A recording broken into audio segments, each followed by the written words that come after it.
I'm a big fan of yours. Your son, 21 years old, passes away from leukemia.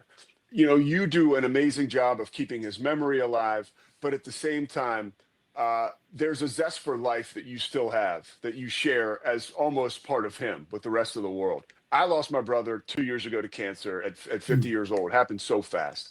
How have you been able to move through the grief and still you make other people happy that are going through a tough time, but you know what it's like to go through the toughest of times. How do you still wear life like a loose shirt today after going through all that?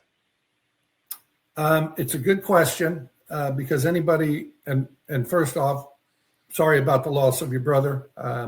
Doesn't matter how old they are, they're not supposed to go at that age, right? Yeah, my son was diagnosed at 19, Luke, kind of beat it. He got a very rare and aggressive form of cancer. It's called Burkitt lymphoma or Burkitt leukemia. And it was the odds were against him getting through the first round of his disease. He got out the backside. He was back playing football at UTEP. Took him a year to get his body back. He went from about 240 pounds to 150, if you can imagine what that looks like. But I've never seen a kid work harder. And it's funny, when you lose a child, I always tell people, I won't live long enough to get over it. You try to get through it every day, and every day you just put one foot in front of the other. It's funny because there are days you don't want to see tomorrow. It is that it guts you that much. And we always know inherently, I never had I've got 5 brothers and sisters, friends, never had anyone that I knew well lose a child. And inherently, boy, it's the worst thing that could happen to you. But then when it does happen to you, it's 100 times worse than anything you could have ever imagined. But Luke was, hey, I know stud is a little bit antiquated term, but I mean, the kid was a stud, and I don't mean as a football player.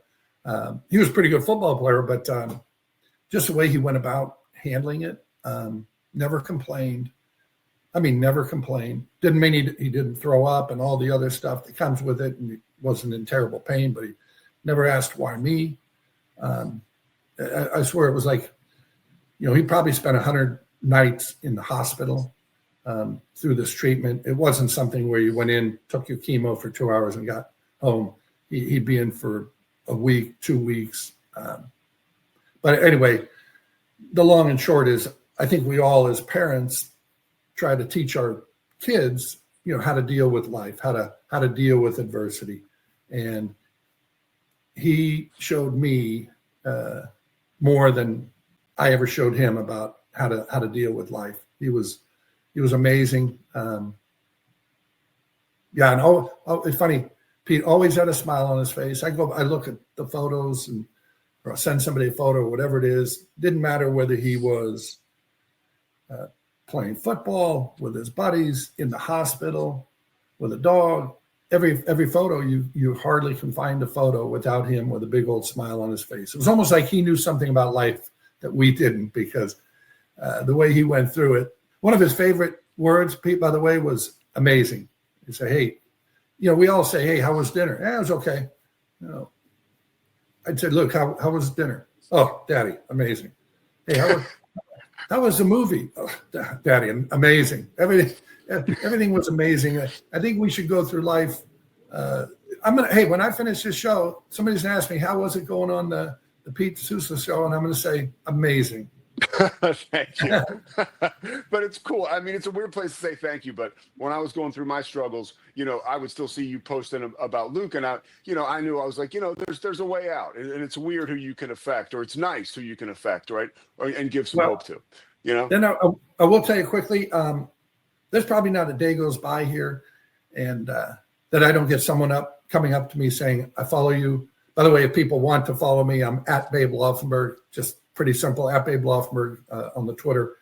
And I will post things about Luke and different things that he said, did, photos, whatever it is. And I inevitably, once a day, twice a day, somebody come up to me that I don't know and say, babe, I just want you to know Luke inspires me every day. I had a guy come up and say, I was going to work out. I broke my toe. And I said, well, I don't have to work out. And then he said, Luke would have worked out. Luke was working out doing chemo. So he said, I got my workout in.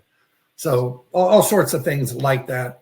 And the other part is, quite honestly, I've had many, especially fathers come up and say they're more intentional with their sons and their daughters now, having read all these posts. And I don't want to say they see my love for Luke, but that they kind of see the relationship that I had with Luke, which I say is tremendous. He might have not felt the same way.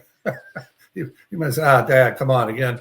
But they say they're more intentional with their own kids. And so I like to think Luke helped a lot of people while he was with us here on earth. And I like to think he's still helping people from above. Yeah, he is. All right, it's tough to transition, but